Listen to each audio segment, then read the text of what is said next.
Right. Hello, everyone. This is the second list review that I'm doing today. I'm taking them like clockwork here.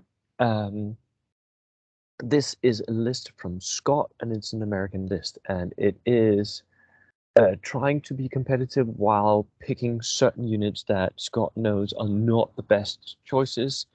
So, and that's perfectly fine. I do that myself a lot of the time.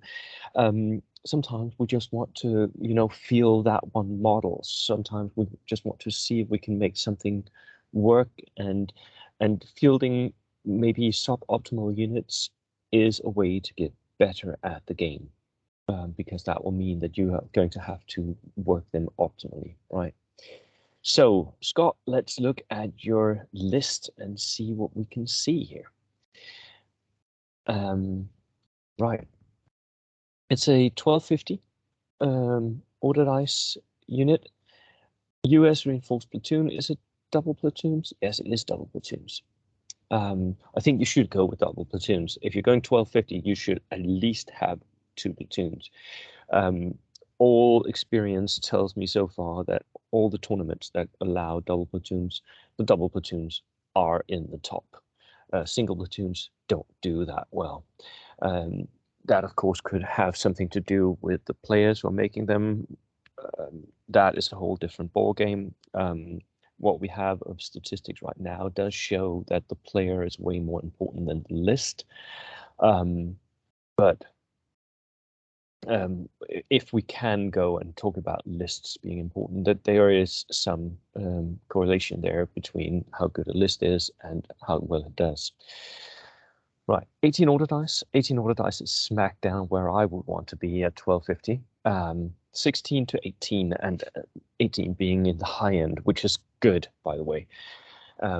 So brilliant. All that is very, very good. Now, the US, the US, we love them.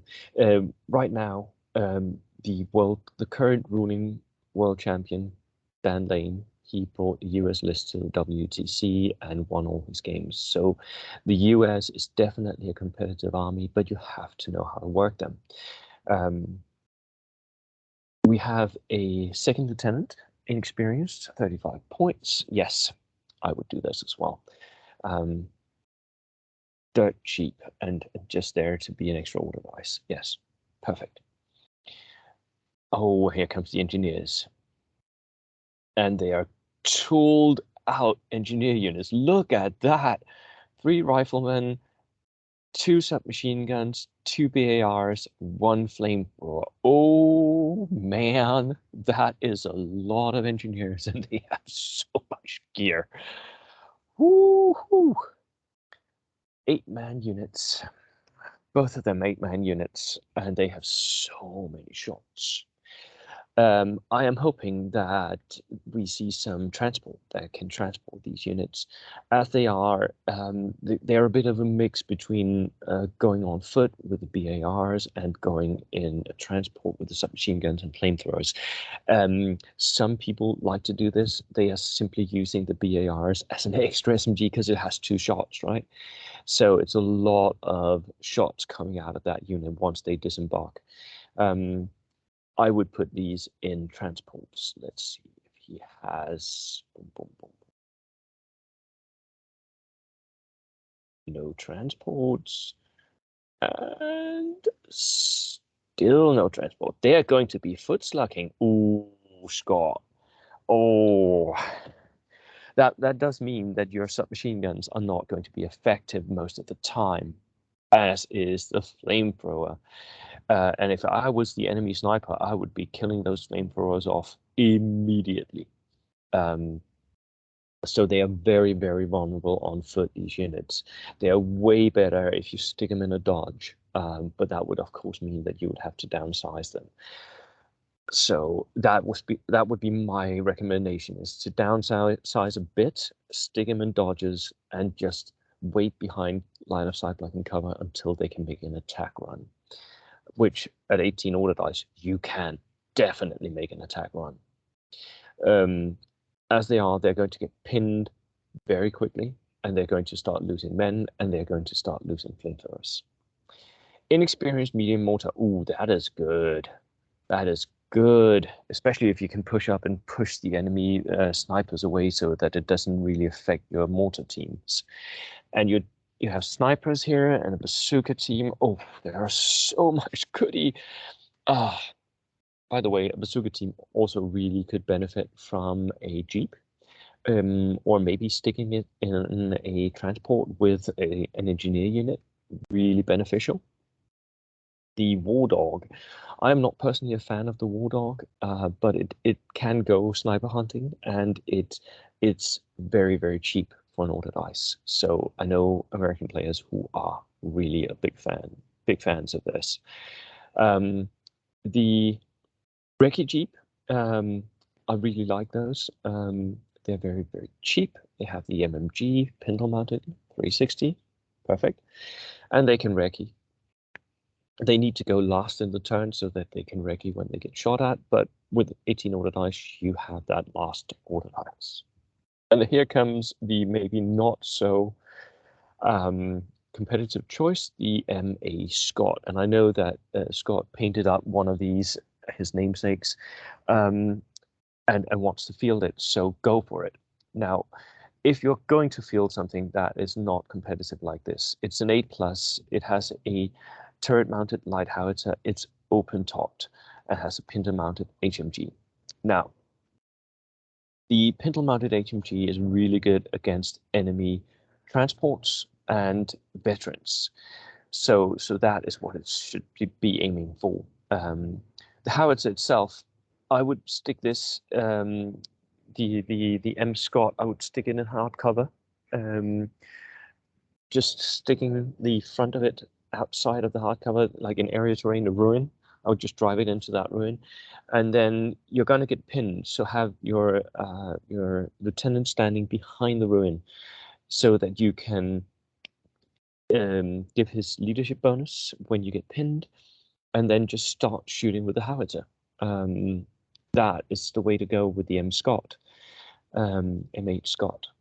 I think that could work, but you are going to get pinned, no doubt about it. And of course, just looking at efficiency, Stuart would be better for 140 points, yes. But the M8 can work if you move it correctly and if you're doing the right things with it. The second platoon, we have another inexperienced officer, so you do have the officers to boost your Scott. Ooh, Marines, they are the best skirmish infantry. Oh, I love these. They're not as good as like Finnish CCs, but they are really good because they have move and fire.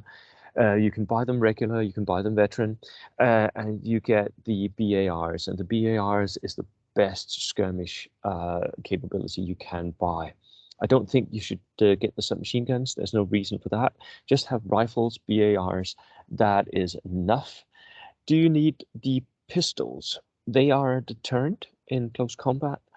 You shouldn't be charging with the Marine units ever, but you can deter enemies from charging you having those pistols because you have 4 models that have tough fighter assault special rule, right?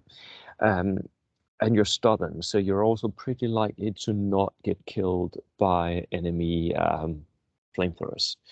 The units are quite big. 10-man units are very big. You don't need them actually to be this big. You can pull off a few of the riflemen and use the points for something else. Normally, I would say skirmish infantry should be between 6 to 8 man. That should be the range that you're aiming for, especially with regulars. 10-man units are very, very big, but you do have the points to make them big in 1250, so maybe that's part of it. But I think I would rather have a few more bodies than the submachine guns and pistols, so I would pull those off. Normally, you shouldn't be charged anyway. You should always be retreating in front of enemy assault infantry. You should be retreating, going back 6 inches, shooting, going back 6 inches, shooting all the time. So these skirmishers shouldn't really get into close combat. if you can avoid it. Another inexperienced mortar. Yes, I love it. I love it. I love it. I love it. And a flamethrower team. This really, I'm sorry, this really needs a Jeep. You need more transport in this list. Pull off some of the bodies for the Marines. Pull off some of the equipment, the submachine guns, and get yourself some Jeeps. A Jeep for the flamethrower, a Jeep for a bazooka team. Maybe even buy a Dodge and stick both bazooka teams and the flamethrower in one Dodge. I mean, without it, they're foot slugging and they have so limited range, so they're not going to be effective. Even their threat range is so limited, 12 inches for an infantry flamethrower team, and they are so vulnerable to snipers. They're not going to work. I would definitely get some transport. Another dog team, very cheap. I love it. Another Recce Jeep, very cheap. Again, very lovable. And a Dhaka Steward. Yes. And you buy the Recce for it. I think you should with an American Steward because you can get Recce. You should get Recce. For 140 points, that's very, very good. It's a very competitive choice. Of course, Scott, you know I'm going to say this. 2 Stewards is better than 1, but I respect the fact that you're going with the M8. It can work.